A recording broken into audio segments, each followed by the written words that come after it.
Hello friends, good evening. Welcome to my channel Shashi math पे आप लोग का बहुत बहुत स्वागत है। आज हम ज्योमेट्री का क्लास स्टार्ट करने जा रहे हैं फ्रेंड्स, यानी ज्यामिति।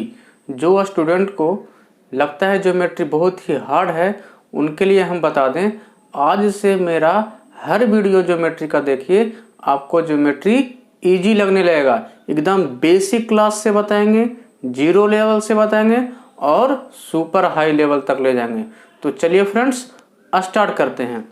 देखिए, ज्योमेट्री इसी को बोलते हैं ज्यामिति, या कहीं कहीं इसी को बोलते हैं रेखा गणित।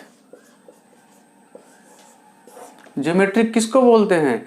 तो ज्योमेट्री मैथ का वो ब्रांच है, वह शाखा है जिसमें लाइन, कर्व, एंगल और शेप के बारे में अध्ययन किया जाता है। उसी को हम क्या बोलते हैं? ज्योमेट्री। अब ज्योमेट्री का जो है फादर कौन है? यूक्लिड है जी। ज्योमेट्री का फादर क्या है? यूक्लिड है। ज्योमेट्री में क्या क्या पढ़ेंगे? लास्ट जो है सारे एसएससी एग्जाम, रेलवे, बैंक, जितने भी एग्जाम है सारे एग्जाम का क्वेश्चन हम कराएंगे। तो फ्रेंड्स इसको हम चैप्टर वाइज पढ़ेंगे। तो चलिए स्टार्ट करते हैं। फर्स्ट में हम जो है पॉइंट्स देख लेते हैं। पॉइंट्स किसको बोलते हैं? जिसको हिंदी में बोलते हैं बिंदु। पॉइंट्स है जी यूनिक लोकेशन। पॉइंट्स क्या है जी? एक कुछ नहीं है, बस ये देखिए डॉट, ये क्या है? पॉइंट है, जिसका एक लोकेशन होता है, एक यूनिक लोकेशन होता है। यानी बिंदु उसे कहते हैं जिसमें ना लंबाई हो, नो लेंथ, ना चौड़ाई हो, ना मोटाई हो या गहराई हो। No length, no width, no height, उसको हम क्या बोलेंगे? पॉइंट बोलेंगे। ठीक है। पॉइंट्स को हम डिनोट जो करते हैं, जैसे कोई पॉइंट ए है तो इसको हम डिनोट करेंगे पॉइंट कैपिटल में ए। क्या करेंगे फ्रेंड्स? कैपिटल में ए। एक जो पॉइंट होता है उससे कितनी रेखा गुजर सकता है? अनंत लाइन गुजर सकता है जी। देखिए, एक पॉइंट से बहुत सारे लाइन गुजर सकता है, मतलब अनंत लाइन को गुजारा जा सकता है। चलिए इसको मिटा दूं।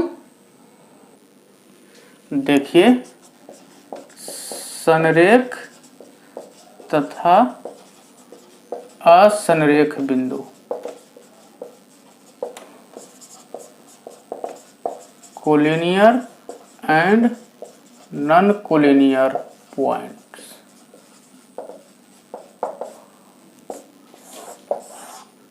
कहता है संरेख, सॉरी, जब संरेख तथा असंरेख बिंदु, देखिए संरेख तथा असंरेख बिंदु, collinear and non collinear points. कहता है जब तीन या तीन से अधिक बिंदु एक सीधी रेखा में हो तो उसको बोलते हैं कोलिनियर पॉइंट। तीन बिंदु लिया, तीनों सीधी रेखा में था, देखिए एक लाइन बन गया, तो इस पॉइंट को क्या बोलेंगे? Collinear point. लेकिन जब तीन या तीन से अधिक बिंदु सीधी रेखा में नहीं हो, देखिए ये तीन बिंदु लेते हैं, 1 2 3, सीधी रेखा में है? नहीं है, तो इसको क्या बोलेंगे? Non collinear point. ठीक है फ्रेंड्स। अगर कोई पूछ देगा तीन नॉन कोलिनियर पॉइंट से क्या बनेगा, तो त्रिभुज बनेगा। और चार नॉन कोलिनियर पॉइंट को अगर हम ले लेते हैं तो क्या बनेगा फ्रेंड्स? चतुर्भुज बनेगा। और जब हम तीन कोलिनियर पॉइंट को ले लेंगे तो सिर्फ जो है एक लाइन बनेगा। ठीक है, आगे बढ़ते हैं। Point of intersection. देखिए, जब दो या दो से अधिक रेखा एक दूसरे को जिस बिंदु पर काटता है उस बिंदु को बोलते हैं पॉइंट ऑफ इंटरसेक्शन, प्रतिच्छेदी बिंदु। और ये जो रेखा होता है उसको बोलते हैं संगामी रेखा। क्या बोलते हैं जी? संगामी रेखा। आगे बढ़ जाए फ्रेंड्स, इसको इंग्लिश में बोलते हैं करेंट लाइन, और इसको बोलेंगे पॉइंट ऑफ इंटरसेक्शन। अब हम आगे देखते हैं रेखा के बारे में। लाइन, लाइन का मतलब रेखा। जब बहुत सारे बिंदु को देखिए इस तरह से मिला देंगे, बिंदु को हम क्या कर रहे हैं, मिला रहे हैं, तो ये क्या बन रहा है, एक तरह से ये लाइन बन रहा है, बन रहा है ना। तो कहता है line is a set of points.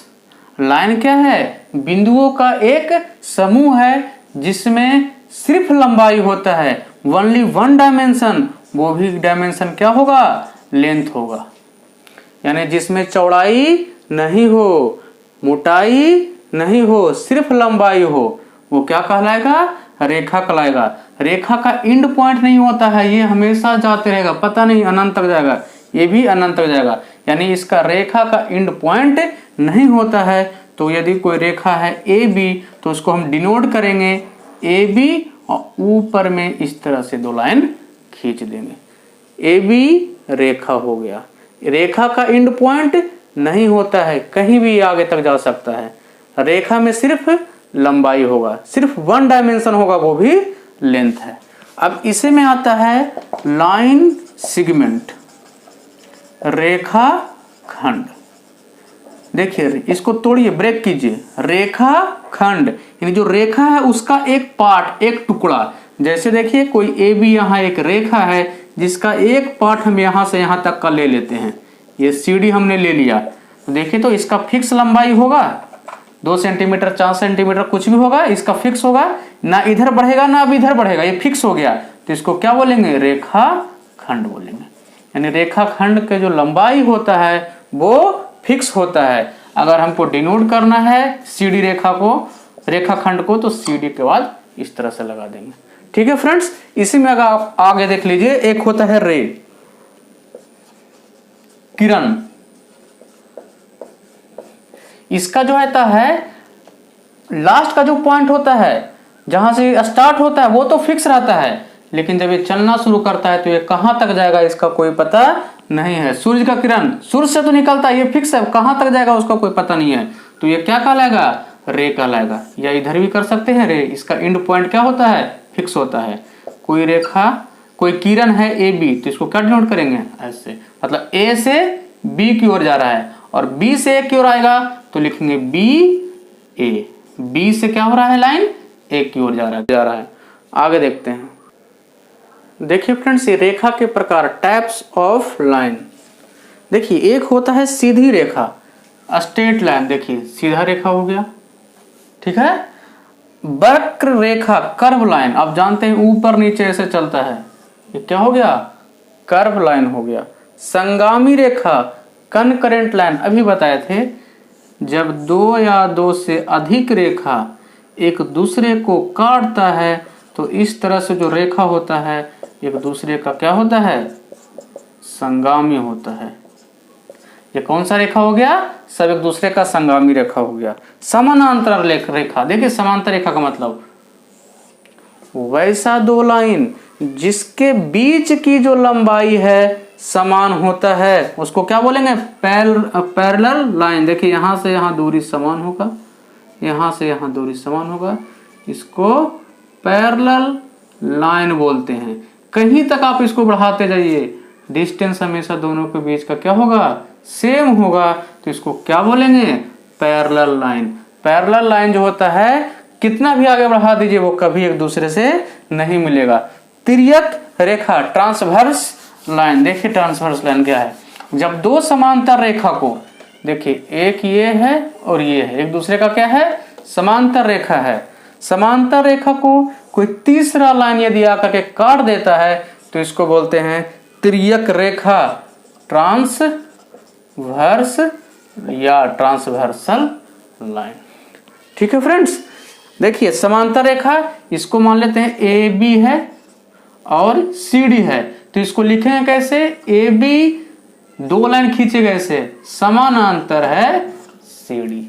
ठीक है फ्रेंड्स, ए बी समानांतर है सी डी। आगे बढ़ते हैं। अब हम देखते हैं कोण, एंगल। दो रेखाओं के बीच के जो झुकाव होता है उसी को क्या बोलेंगे, कोण बोलेंगे। देखिए दो रेखा है, इन दोनों के बीच जो झुकाव है, देखिए यही झुकाव है ना, इसको अगर हम थीटा से डिनोट करते हैं तो यही आपको क्या होगा, कोण होगा। और कोण को डिनोट कैसे करते हैं जी, इस तरह से डिनोट करते हैं कोण को। जिस कोण कहाँ पे बन रहा है, यहां पे बन रहा है, तो इसको हमेशा बीच में लिखेंगे, यानी ए ओ बी। देखिए एंगल ए ओ बी, या इसी को आप लिख सकते हैं बी ओ ए, एंगल बी ओ ए। जो एंगल जहां पे बनेगा उसको हमेशा बीच में लिखना है। और यहाँ पे क्या एंगल बना है, सपोज मानते हैं थीटा, तो ये आपका हो गया एंगल। ठीक है, टाइप्स ऑफ एंगल, एंगल के प्रकार देखते हैं फ्रेंड्स। इसको मिटा दूं। कोनों के प्रकार देख लीजिए थोड़ा सा पहले। कोई लाइन है जहां पे देखिए यहां हम सीधा यहाँ परपेंडिकुलर डालते हैं, तो यहां से यहां तक कितना बनेगा, 90 डिग्री। फिर यहां से यहां तक जाएंगे 180 डिग्री। फिर यहां से अगर हम यहां तक घूम गए तो 270। और यदि पूरा एक राउंड घूम जाते हैं तो टोटल एंगल कितना बनता है, 360 बनता है। तो सबसे पहला जो होता है एक्यूट एंगल, जिसको बोलते हैं हिंदी में न्यून कोण। कहता है यदि कोई कोण 0 डिग्री से ज्यादा हो और 90 डिग्री से कम हो, 0 डिग्री से ज्यादा हो और 90 डिग्री से कम हो, तो क्या बोलते हैं उसको, एक्यूट एंगल। देखिए 0 डिग्री से ज्यादा है और 90 डिग्री तो यहाँ होता है, देखिए 90 डिग्री यहाँ होता है, तो 90 डिग्री से क्या है, कम है, तो इसको क्या बोलेंगे, एक्यूट एंगल। दूसरा होता है समकोण, समकोण जिसको बोलते हैं राइट एंगल। 90 डिग्री के कोण को हम बोलते हैं राइट एंगल। देखिए यहां मान लेते हैं ए ओ बी, ये जो कोण बना है देखिए ये कितना डिग्री का है, 90 डिग्री का है फ्रेंड्स। तो इसको 90 डिग्री के कोण को क्या बोलेंगे, राइट एंगल। ठीक है, अब इसको देखिए ऐसे भी लिख सकते हैं, कोण ए ओ बी या बी ओ ए क्या है, राइट एंगल है, यानी 90 डिग्री है। इसको ये भी लिख सकते हैं ओ बी परपेंडिकुलर ए ओ। देखिए ओ बी पे परपेंडिकुलर है, देखिए परपेंडिकुलर का मतलब लंबवत, यानी 90 डिग्री का कोण है। दिख रहा है आप लोग को, नहीं दिख रहा है, यहां लिख दूं, चलिए इसको लिख सकते हैं ओ बी जो रेखा है उस पे परपेंडिकुलर है ए ओ, या इसको उलट के भी लिख सकते हैं ओ ए ओ पे परपेंडिकुलर क्या है, ओ बी। इसका मतलब हो गया क्या, 90 डिग्री एक दूसरे पे क्या है, लंबवत है। आगे बढ़ते हैं फ्रेंड्स, आगे है ऑब्ट्यूज एंगल या अधिक कोण इसको बोलते हैं। वैसा कोण जो 90 डिग्री से ज्यादा हो और 180 डिग्री से कम हो। देखिए ये कोण है थीटा मान लेते हैं, ये क्या है जी, 90 डिग्री यहाँ होता है, 180 डिग्री यहाँ होता है, तो 90 डिग्री से ज्यादा है, 180 डिग्री से कम है, तो क्या होगा, ये होगा ऑब्ट्यूज एंगल। यानी कोई थीटा है 90 डिग्री से ज्यादा होना चाहिए, 180 डिग्री से कम होना चाहिए। आगे बढ़ते हैं फ्रेंड्स, स्ट्रेट एंगल। स्ट्रेट का मतलब ही समझ में आ रहा है सीधा, तो सीधा पे कितना डिग्री का कोण बनेगा, 180 डिग्री का कोण बनेगा। यानी कोण ए ओ बी कितना डिग्री है, 180 डिग्री, तो 180 डिग्री को कौन सा कोण बनते हैं, स्ट्रेट एंगल। आगे बढ़ते हैं फ्रेंड, एकदम बेसिक लेवल से बता रहे हैं। आगे देखिए, रिफ्लेक्स एंगल, बृहत कोण। जो 180 डिग्री से ज्यादा हो और 270 डिग्री से कम हो उसको क्या बोलेंगे? बृहत कोण बोलेंगे। इधर से मेजर करेंगे, देखिए यहाँ, यानी थीटा जो है 180 डिग्री से ज़्यादा है और 270 डिग्री से कम है। 180 से देखिए ना ज़्यादा है ना, और 270 से कम है, तो इस एंगल को क्या बोलेंगे? बृहत कोण बोलेंगे। लास्ट है जी संपूर्ण एंगल। संपूर्ण कोण, इसको पढ़ने से ही पता चल रहा है, संपूर्ण मतलब पूरा पूरा, यानी कंप्लीट एंगल। पूरा एंगल होता है कितना फ्रेंड्स? 360 डिग्री का। देख लीजिए, ये कोई लाइन है, इसी पे दूसरा लाइन यहाँ पे आ गया, तो यहां से घूम के यहां तक आ गया, तो ये क्या होगा? 360 को क्या बोलते हैं? Complete angle. ठीक है फ्रेंड्स, हम जो है ज्योमेट्री का चैप्टर वाइज बेसिक लेवल से एकदम हाई लेवल तक करेंगे और सारे एग्जाम में आए हुआ क्वेश्चन को कराएंगे। तो फ्रेंड्स, इस चैनल को लाइक, शेयर और सब्सक्राइब करना मत भूलिएगा, क्योंकि हम ज्योमेट्री स्टार्ट कर चुके हैं और आपको पूरा के पूरा ज्योमेट्री पढ़ाएंगे। तो इसको लाइक करें। Thank you so much.